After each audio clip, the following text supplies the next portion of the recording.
Hey guys, it's Robert from East Coast Sawing.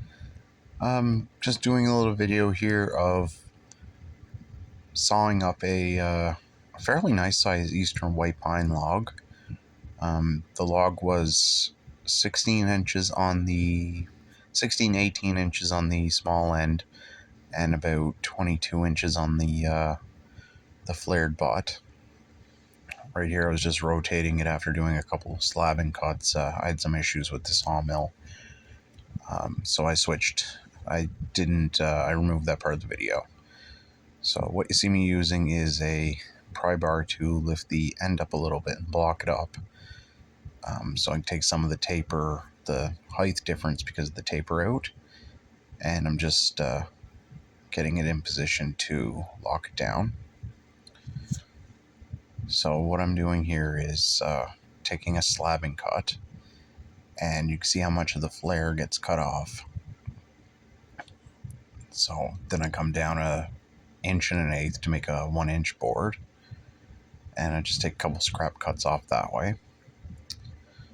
I go in 1-inch 1/8 increments, and that gives you a 1-inch board after you take the thickness of the blade off, which is 1/8 of an inch.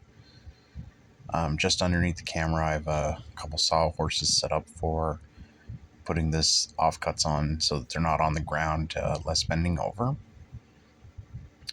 So as you can see now, the cut's all the way across the length of the board. So that means I'm taking off full-size slabs. So that was the second side cut, so I'm just pulling it away from my log dogs to make rolling easier. And I'm using a Woodlands Mills 4-foot cant hook. So I'm just lowering my dogs down a little bit and use the cant hook to pry the log into place. So in the case of what I'm cutting here is I'm cutting 1x12s for subfloor material for my woodshop build. So what I do is I go up, I take a couple cuts above the 12-inch mark to get some live edge 1x material, and then I'll hit to the 12-inch point at this setting, and then that's how wide it is because I still have to rotate the log one more time. So right there, you see it live edge board. I think I made a 1x6 out of that. So you can just see the saw is chugging along really good. Cutting really nicely after I got the blade adjustment. So that piece is about 8-10 inches wide, probably a little bit more.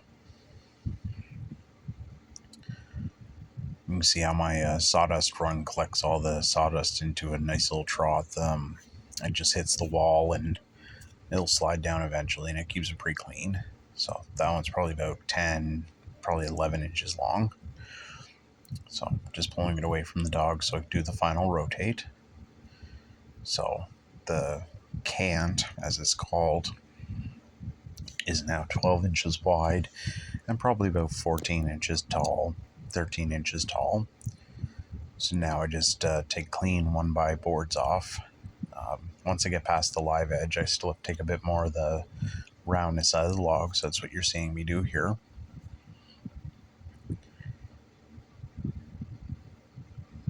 So I think I have 2, maybe 3 to take off, and that'll put me right at around the 12-inch mark of total height.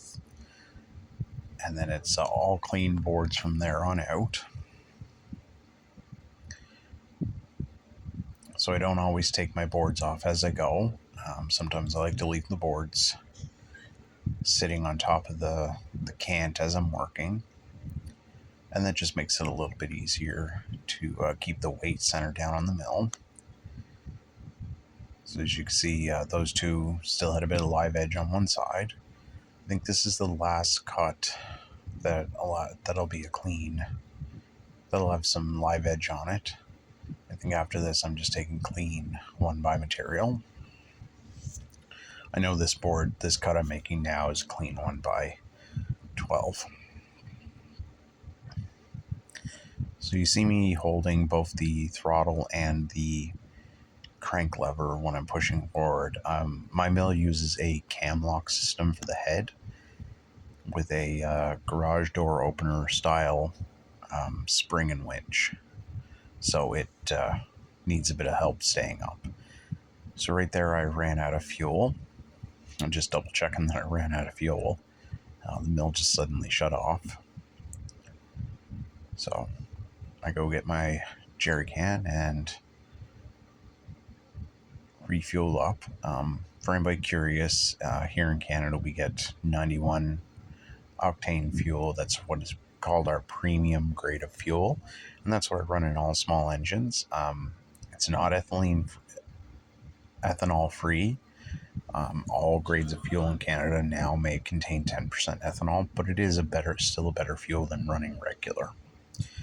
So, mill is a thirsty little pig. I think it's like a 6-liter tank on it. So, put the stem back on, get my gloves back on. Ear protection, fires right up. Didn't have to block the cut, and just keep going.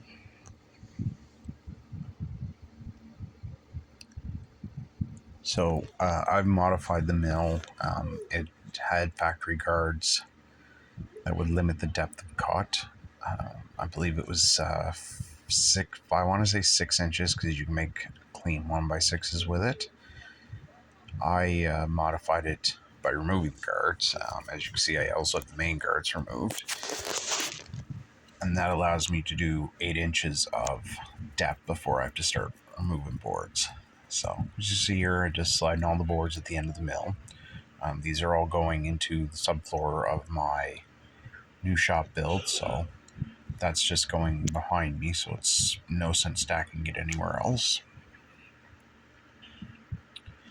And just rinse and repeat with the cutting of the boards.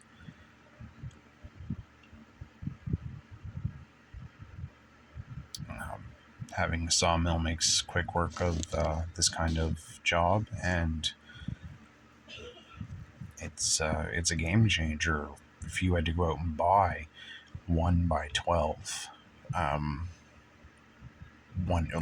true 1x12 pine boards, to go out to a sawmill now would cost you $24 a board, if not more, because it's sold by the board foot, and a board foot is a board 1 inch thick, 12 inches long, 12 inches wide. So an 8-foot 1x12 would be 8 board feet, and at $2 a board foot, that's 16. At $3 a board foot, that's 24. And I've seen sawmills go as high as $3 a board foot for pine, and it's really just $125 blade. So, thanks for watching, everyone.